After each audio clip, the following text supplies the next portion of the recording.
the core element of BDSM is to be seen as a certain kind of person by somebody else. It is the witnessing of yourself as a certain kind of individual by another person that I think is the core of BDSM. Our question today is from Laura, who writes that she knows that she's a submissive person and would love to be in a dominant submissive relationship with a man, but she's currently single and somewhat frustrated by that fact. She has read up on various forums about submissives creating a structure for themselves that even includes aftercare. She's also seen and read of people who would put ball gags or tie themselves up without a partner, and wonders to what extent BDSM can be enjoyed without a partner. There's two different aspects to this question in my mind. One aspect is the way she is asking it. We can answer that question. And that is, however you want to masturbate is fine as long as you're safe. So I do think that there are some dangers of tying yourself up. I think that you can get into trouble pretty quickly. I think you can think you're safe and not be pretty quickly. And so I would have some serious reservations about self-bondage without some serious safety mechanisms in place, usually involving being open with other people about what's happening, which also can be challenging with friends. So I would, for safety reasons, recommend that her masturbation limit itself pretty securely to the safe sphere of things. However, within that, if she wants to put a ball gag on, or she wants to loosely tie her hands so she has the sensation of tugging, I think that's fine. I think there can be some value in that. I don't think that's trivial. I may be making that sound more trivial than it is. Certainly at the loneliest periods of my life, I have felt so starved that I did touch my own skin and imagine it was someone else. And there was value in that sort of, well, you might call it romantic masturbation or love masturbation in some sense. There's some sense of connectedness or the illusion of connectedness.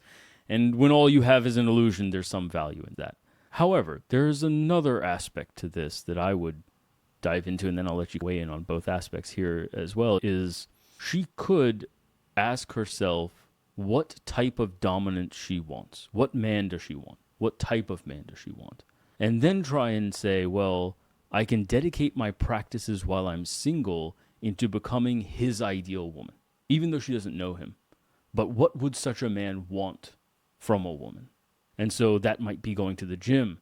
That's a submissive practice, even single. That might be learning to cook. That might be keeping a clean house. That might be any number of non-sexual things. It might also be training sexual things.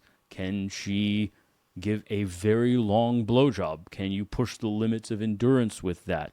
Can she go deeper? Can she stretch herself anally? There are things she can do to actually make sex more pleasurable for that future partner. And those self-trainings can actually have some significant value. So I would say that at times I have been with women who masturbated very strongly with very high-powered vibrators, and that's the only way that they could come, and that got to be a little frustrating. So she could make sure not to make that mistake. If she's maybe a little bit desensitized, she could take this time to resensitize herself. So I think there's a lot of things she could do as submissive practices, dedicating herself to her future partner. And that's a totally different genre than the way she asked the question. She asked the question in a more masturbatory way, but there's another flip side answer to that question. Yeah, I thought this was a great question because what it was trying to get to, I think, is she has these submissive tendencies, and then when she puts, say, cuffs on or a ball gag or whatever, it may be that she's almost trying to imagine herself that someone is doing that to her. And the question she's really asking is this possible? Can I extend this way of being, of this way of pleasuring myself indefinitely?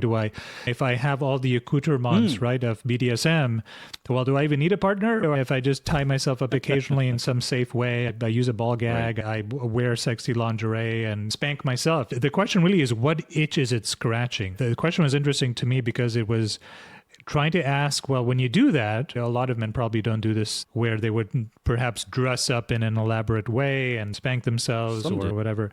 But she is, and she seems to be getting off on that. And it's just interesting to me that it's still reaching into her psyche. I wonder when she's doing it, does she imagine that there's someone else there? Or does she still just think of these things as, well, these are naughty things and it makes me feel naughty when I do this? And that's what's coming up to the surface. No, I think we can't project what's in her mind, but she wants to be submissive to a partner. She wants a relationship, and she's frustrated by the fact that she doesn't currently have one, is how I read the question. So, yes, in some form, you can ask that question to some degree, is I have a very high sex drive. To what degree am I satisfied by masturbation? How much can I enjoy a sex life that is purely made of masturbation? And not none, but not a whole lot either. There's no intimacy there. Well, I guess another way of reframing the question, this is the way that I understood the question, is can you do BDSM solo? I guess is another way of putting that, because maybe a lot of people don't understand what BDSM is. They think, well, this is just, I put on some leather and I put on a neck collar and I spank myself and I whip myself and maybe I put a ball gag on myself, and that's what BDSM is. And people can have fun doing BDSM-y kind of things all by themselves, and what I'm doing is BDSM. And I think so my answer to the way she ended the question, and I think specifically she asks, to what extent can BDSM be enjoyed without a partner? My answer to that is almost none at all. You can't really at all enjoy it without a partner, because you're not doing BDSM. You are basically just participating in some of the rituals that are involved, that's concordant with that overlaps with BDSM, but you're not doing true BDSM, because the core element of BDSM is to be seen as a certain kind of person by somebody else. It is the witnessing of yourself as a certain kind of individual by another person that I think is the core of BDSM. So let's, for example, say she's a submissive. If she has no one to submit to, then she's not engaging in proper BDSM submissive play. I wouldn't go maybe quite as far as you. Certainly, I think it's limited. I'll agree with you that it's limited. I don't know that I'd go quite as far as you, in that I do think that in the process, certainly I as a dominant have evolved a lot through the process of fantasization. Like, in constructing fantasies, I have explored my personal meanings around sex and sexuality. By reading erotica, I discover what things turn me on and what don't, and how is that linked up. By thinking about it, how is that linked up in different ways?